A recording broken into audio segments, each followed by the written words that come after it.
This story is titled Paid for Sister's Engagement Party, only to find out my parents and my sister uninvited me, so I canceled everything.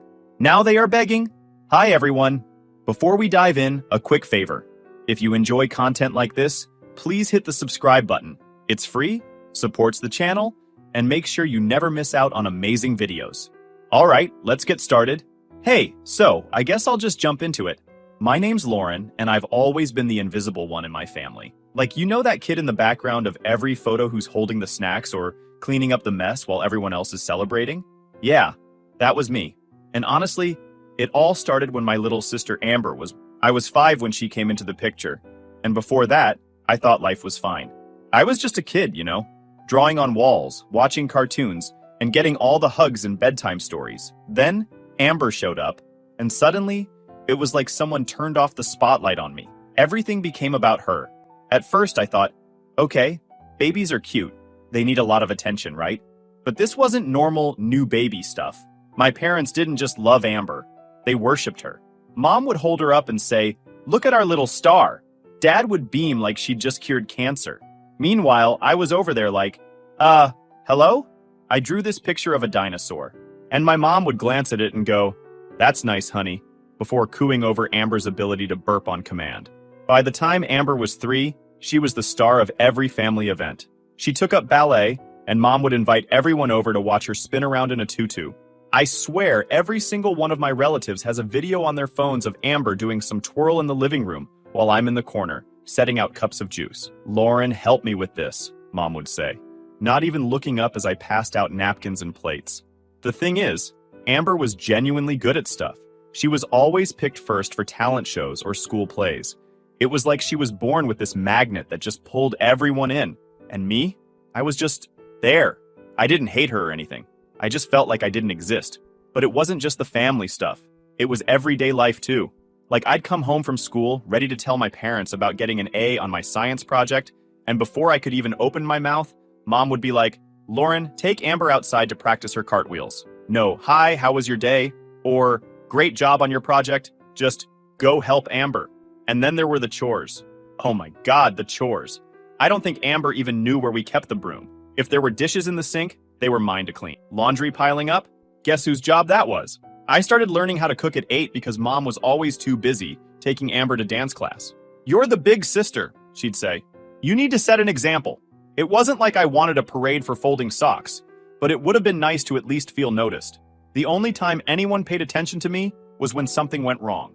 If Amber spilled juice on the carpet, it was because I didn't watch her closely enough. If she scraped her knee, it was because I wasn't careful. I don't know how I managed to be blamed for things even when I wasn't in the room. One day, my teacher called home to tell my parents I'd been helping other kids with their math homework. I guess she thought they'd be proud or something.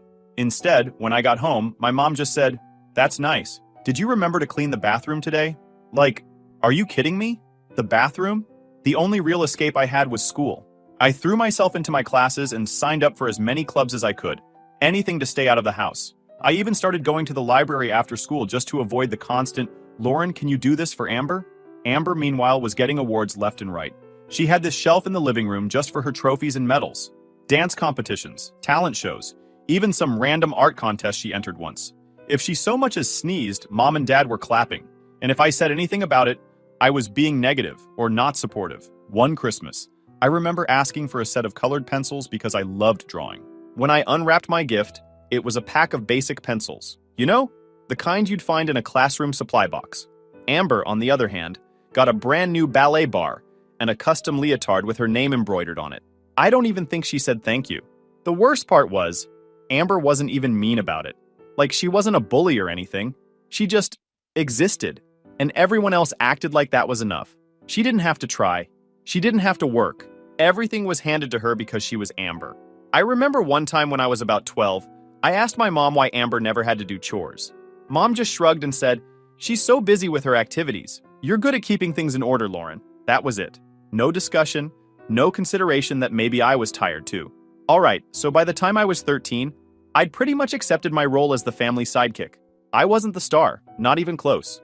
Amber was the sun, and I was, like, the distant planet just orbiting around her. It wasn't fair, but what could I do? Then one day, this opportunity came up at school. Our history teacher announced this weekend trip to the state capitol. It was this big thing where we'd visit museums, the old courthouse, and even meet some local officials. They only picked a handful of kids, and somehow I made the cut. I was so excited I thought I'd explode. When I got home, I handed Mom the permission slip and started rambling about how amazing the trip was going to be. She barely looked up from her tablet. That's nice, she said. Nice, I said, practically bouncing. Mom, this is huge! We're staying overnight in a hotel, and we get to visit the governor's mansion. They even said we'll get to see the archives. She finally glanced at the paper and frowned. Lauren, this is next weekend. Yeah, I know. She shook her head and set the paper down on the counter. You can't go. Just like that, all my excitement deflated. What? Why not? Amber's got her gymnastics meet next weekend, she said, like it was the most obvious thing in the world. We'll need your help with costumes and snacks. I stared at her, waiting for the punchline. But she was serious. Mom, this is a school trip. It's educational. Can't you handle Amber's meet without me for once? She sighed like I was being unreasonable. Lauren, don't be selfish. Amber needs you. Dad chimed in from the living room, not even looking away from the TV.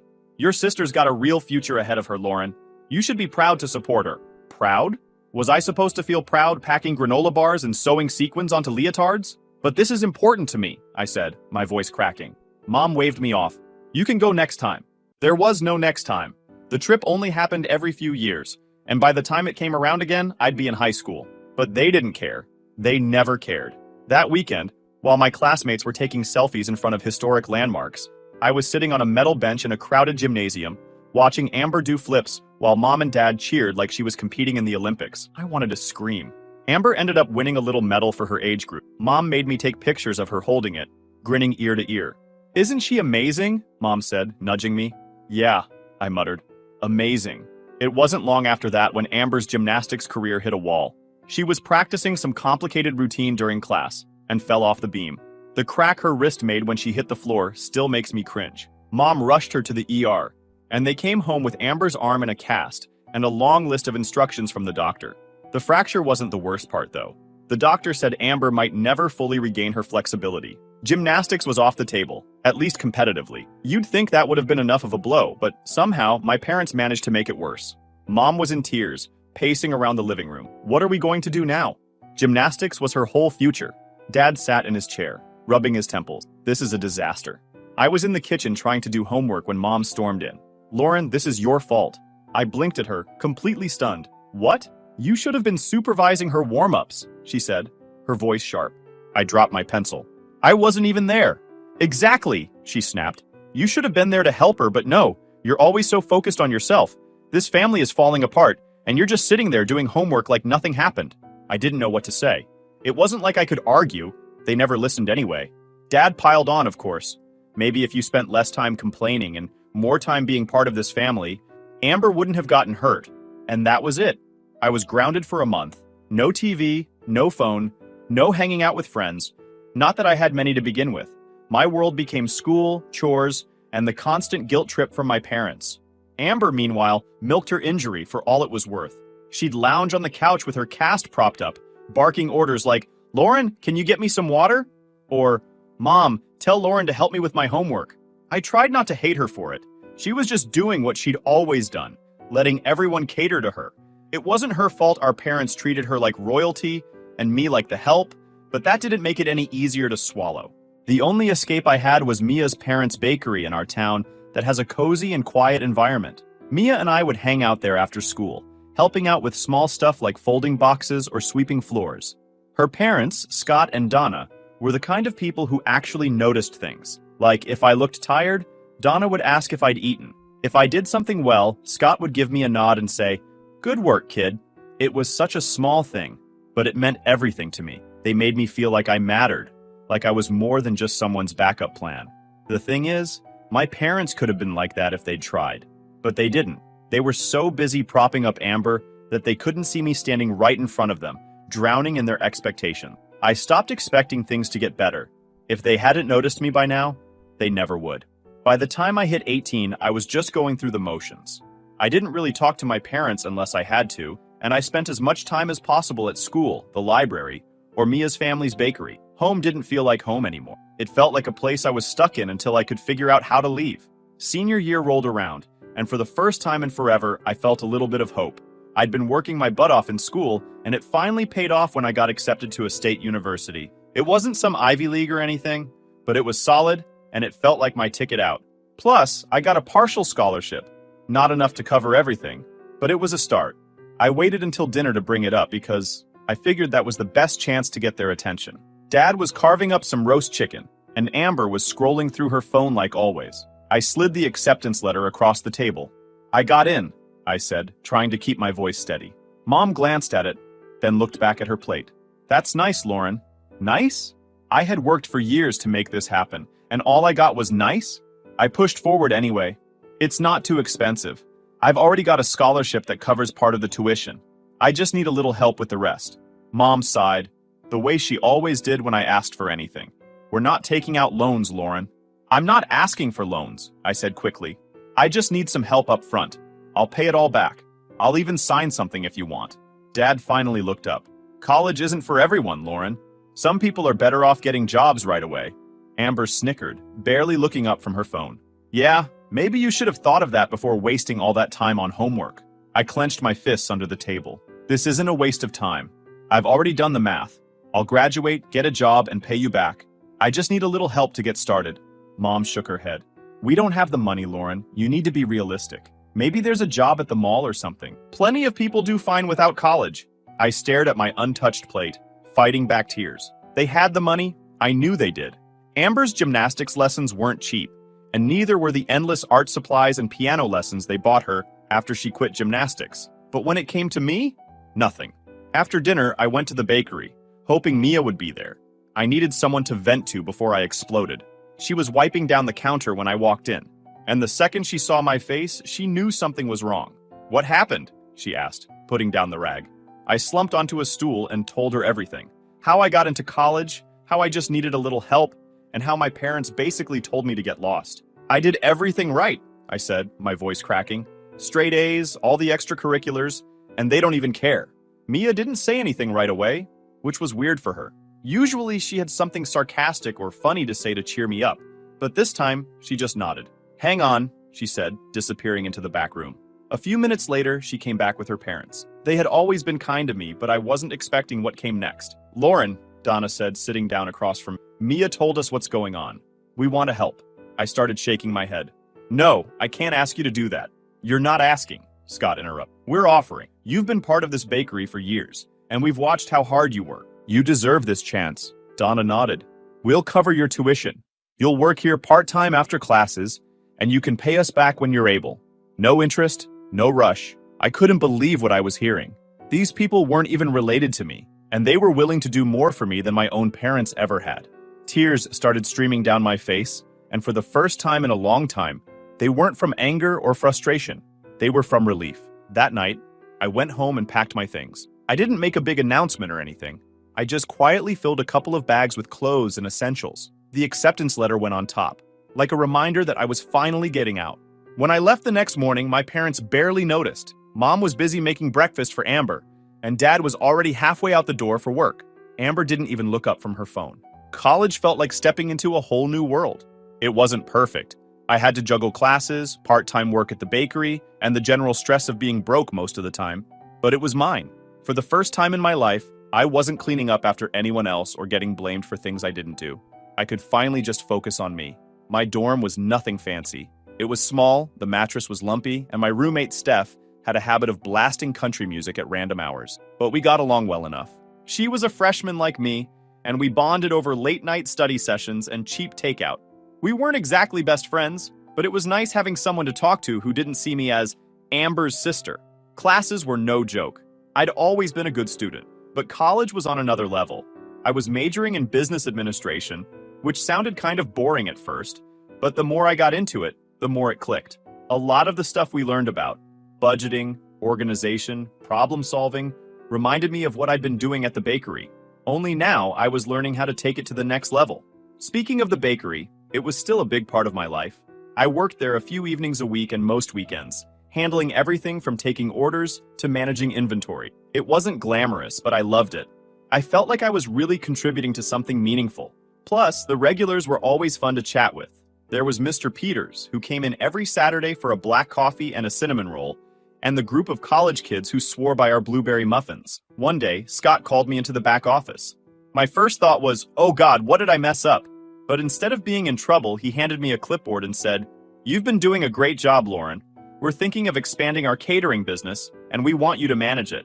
I stared at him, completely stunned. Me? Manage it? You're organized, reliable, and you've got a good head for numbers, he said. We trust you. I didn't know what to say. No one had ever trusted me with something so big before. I won't let you down, I said, and I meant it. Taking on the catering business was a challenge, but it also felt like a turning point. I threw myself into it, creating schedules, managing orders, and even helping with marketing. I designed a flyer that we put up around campus, and within a few weeks we started getting calls for small events, study groups, club meetings, stuff like that. It wasn't huge, but it was a start, and every successful event felt like a win. Meanwhile, my classes started to make more sense too. Concepts that seemed abstract at first, like supply chain management or financial forecasting, started to click when I applied them to the bakery. I'd sit in lectures and think, oh, this is just like what I did with the catering schedule last week. It was like everything I was learning had a real-world application, and that made it so much easier to stay motivated. Of course, things weren't perfect. There were nights when I barely got any sleep because I was finishing an assignment or prepping for a catering event. And there were times when I felt completely burned out, questioning if all this effort was even worth it. But then I'd remind myself of why I was doing it. I wasn't just working toward a degree or a paycheck. I was building a life where I didn't have to rely on anyone else, where I didn't have to be anyone's doormat. Back home, things were distant. My parents rarely called, and when they did, the conversations were short and superficial. How's school? Mom would ask. And before I could answer, she'd launch into a story about Amber. That Thanksgiving, I went home for dinner out of obligation more than anything.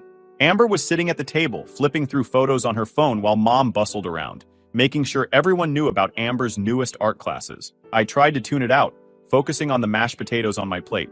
But then Mom said something that made me freeze. We've been saving for years to make sure Amber can go to the college of her choice. I stared at her, my fork hovering midair. You've been saving for Amber's college? Mom looked up, confused. Of course. We've always wanted to give her the best opportunities. The best opportunities. Right. The same parents who told me to get a job at the mall when I needed help for my tuition. The same people who couldn't be bothered to care about my grades or my plans. I didn't say anything else. I couldn't trust myself to speak without losing it. I finished my dinner in silence, the sounds of my family's laughter and chatter grating against my nerves. Amber, of course, looked pleased with herself, like it was only natural that our parents would prioritize her. That night, back in my childhood bedroom, I made a decision. If my parents didn't care enough about me to invest in my future, then fine. I wouldn't waste another ounce of emotional energy on them. From now on, our relationship would be strictly transactional. They didn't see me as their daughter, so I wouldn't act like one. It was easier than I thought to detach. The highlight of my sophomore year came when I crossed paths with Mr. Wallace. Well, he showed up one evening, looking as sharp as ever in his tailored suit that screamed business.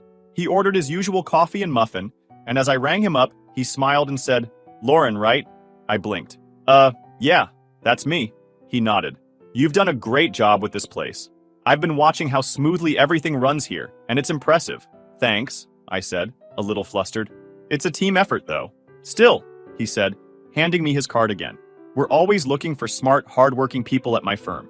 If you're interested, give me a call when you graduate." I tucked the card into my pocket, my mind racing.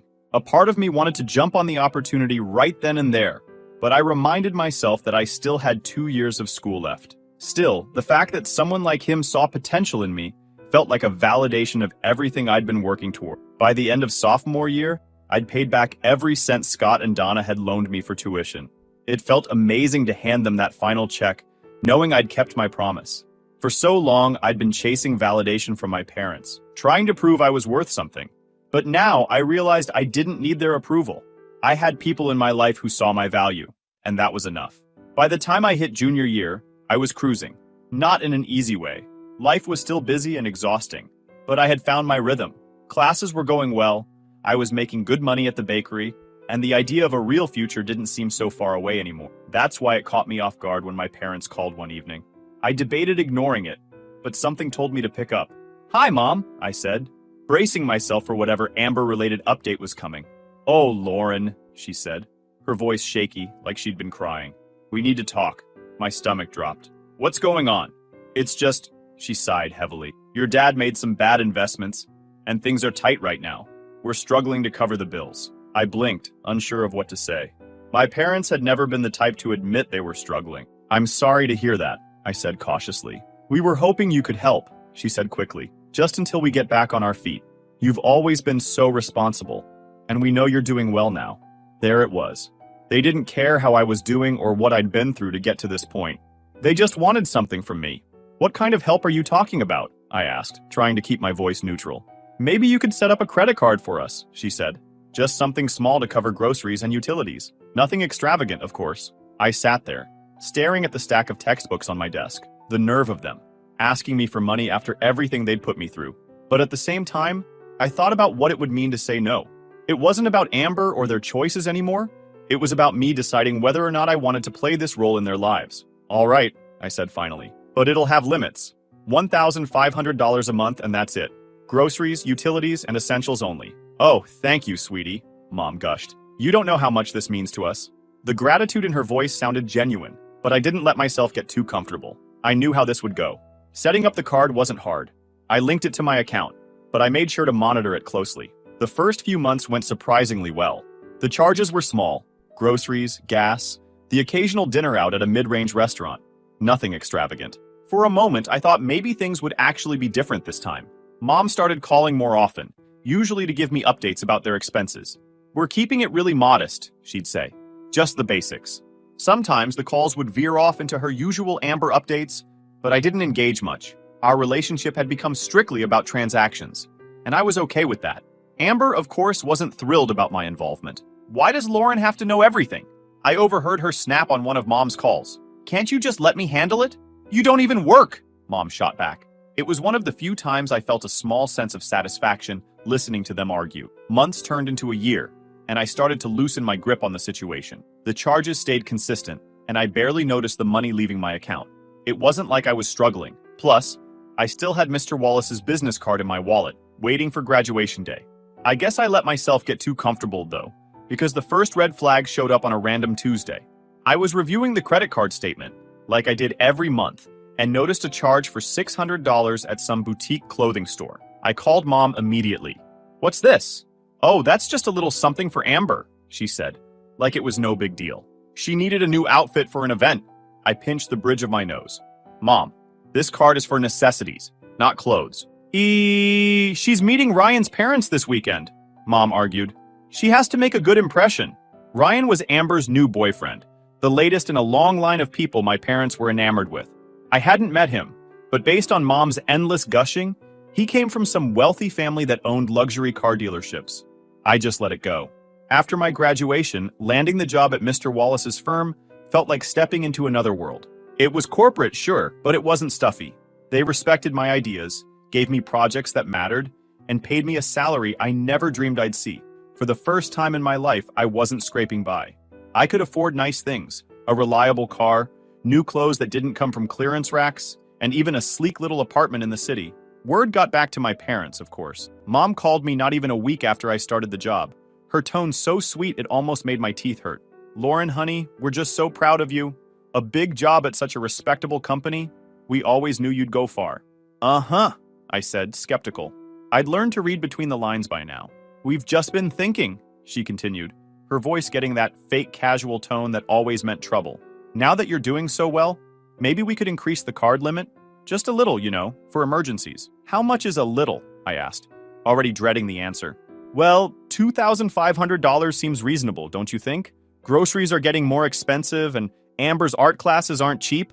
There it was. It wasn't about groceries or utilities. It was about Amber. It was always about Amber. No, I said flatly. Mom laughed nervously, like she thought I was joking. Lauren, don't be so stingy. You're making plenty now. We're family. Exactly, I said. Which is why I'm already giving you $1,500 a month. That's more than enough for necessities. She didn't argue outright, but I could hear the disappointment in her voice when she said, all right, if that's how you feel. I thought that was the end of it, but the entitlement only grew.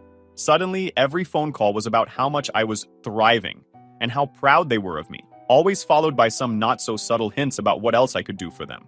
It never stopped. They saw my success as their success, my money as their money. Every little thing they wanted, they framed as some kind of investment in Amber's future. And every time I shut it down.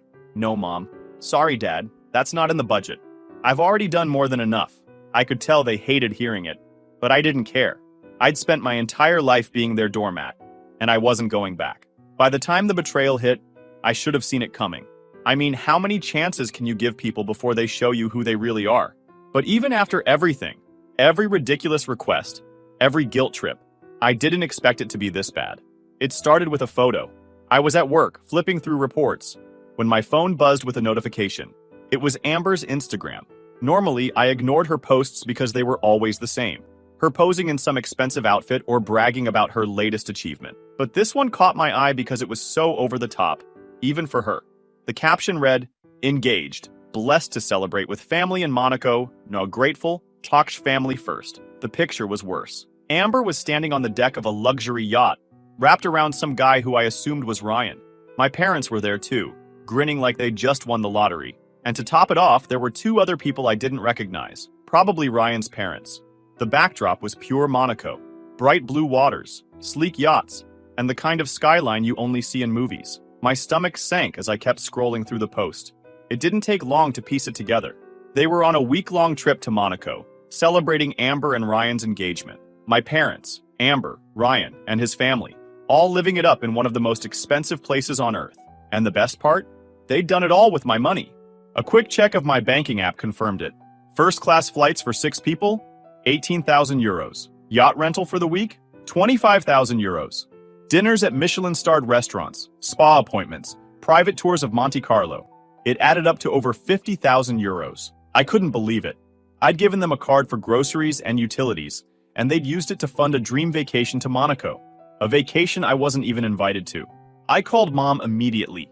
She answered on the second ring, her voice annoyingly chipper. "Hi, sweetie. How's work? Where are you?" I asked, trying to keep my voice steady. There was a pause. I could hear faint music and waves in the background. "Oh, we're just taking a little break. You know how stressful things have been lately." "A little break?" I snapped. "You're in Monaco, with Ryan's family, using my money." The silence on her end was deafening. Finally, she muttered, "Lauren, don't be dramatic." "Dramatic?" My voice was shaking now. "You maxed out the card. You spent over 50,000 euros without telling me. On a trip I wasn't even invited to. You didn't need to be here," she said defensively. "This was about Amber and Ryan. It's their moment." Before I could respond, I heard Amber's voice in the background. "Is that Lauren? Let me talk to her." There was some shuffling, and then Amber was on the line. "Lauren," she said, her tone dripping with annoyance. "Can you not ruin everything for once? This trip is important. Ryan's parents are here, and they need to see that we're a successful, supportive family." I laughed bitterly. "A successful family? You don't even have jobs. You're living off my money." "Oh, please," she scoffed. "You make plenty. What's 50 grand to you? It's not like you're struggling. It's my money," I shot back. "And you didn't even ask." Amber didn't miss a beat. "Well, maybe if you weren't so bitter all the time, we'd include you. But honestly, you don't fit in here. You just make it awkward." My jaw dropped. "Awkward? I'm the reason you're even on this trip. You couldn't afford this if it weren't for me." "Exactly," Amber said coldly. "That's all you're good for. You're not part of this family. You're just a wallet." The line went dead before I could respond. I stared at my phone, my chest tight with anger and disbelief. It wasn't just about the money anymore. It was about the fact that they didn't even see me as a person. To them, I was just a tool they could use and discard when they were done. I opened the banking app again, my hands shaking. With every click, I felt a weight lifting off my shoulders. First, I canceled the yacht rental, then the spa appointments, private tours, and the Michelin-starred dinners. Finally, I canceled their return flights. I didn't stop there. I deactivated the card entirely, making sure they wouldn't be able to charge another penny. It didn't take long for the fallout to start. My phone blew up within an hour. Mom, Dad, Amber, and even Ryan were calling nonstop. Mom's voicemail was full of fake sweetness. "Lauren, honey, please call me back. We need to talk. This is all a misunderstanding." Dad's tone was more threatening. "Fix this now, young lady. You're embarrassing the family." Amber, of course, went straight to insults. "You better undo whatever you just did, or I swear to God, Lauren, you'll regret it." Ryan even left a message. "I don't know what's going on, but you need to call us back immediately." I didn't respond to any of them. Instead, I blocked their numbers and logged out of social media for the night. The next morning, I scrolled through Instagram and wasn't surprised to see Amber's latest post. She'd uploaded a long rant about toxic siblings and how I'd ruined her engagement trip out of jealousy. The comments were exactly what you'd expect. Her friends chimed in with supportive messages like, "What kind of sister does that?" and "You're better off without her." But I wasn't about to let her control the narrative. I posted my own response, complete with screenshots of the charges and the messages they'd sent me. So yes, I canceled everything. Actions have consequences. It didn't take long for the tide to turn. People started calling Amber out for her entitlement, and some even shared my post. By the end of the day, her comment section was full of strangers telling her to grow up. Through mutual friends, I found out what happened next. Without the yacht or their first-class flights, my family was forced to scramble. They ended up booking economy seats on a budget airline and staying at some low-end motel for the rest of the trip. As for Ryan's parents, they were furious. They'd thought my parents were well off, only to find out the entire trip was funded by me. "We trusted you," they reportedly told my mom. "You lied to us." Amber, true to form, made it worse. "Well, maybe you shouldn't be so cheap," she snapped at them. "If you can't afford Monaco, that's not my fault." Ryan broke off the engagement on the spot. By the time they got back home, the damage was done. And for the first time in my life, I didn't feel guilty. A week after they got back, my parents showed up at my apartment unannounced. I wasn't surprised. They'd always been persistent when it came to getting what they wanted. "Lauren, honey, please," Mom said through the door, her voice trembling. "We know we made mistakes. Just let us explain." Dad chimed in. "We can work this out. We're still family."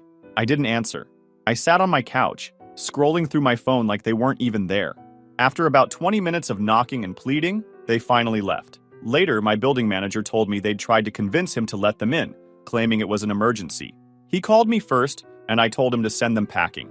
That night, I called Mia and invited her over for takeout. "You're famous, you know," she said, grinning as she scrolled through her phone. "Your post got shared in a bunch of family drama groups. People are calling you a hero for standing up to them." I laughed. "Great. That's all I need.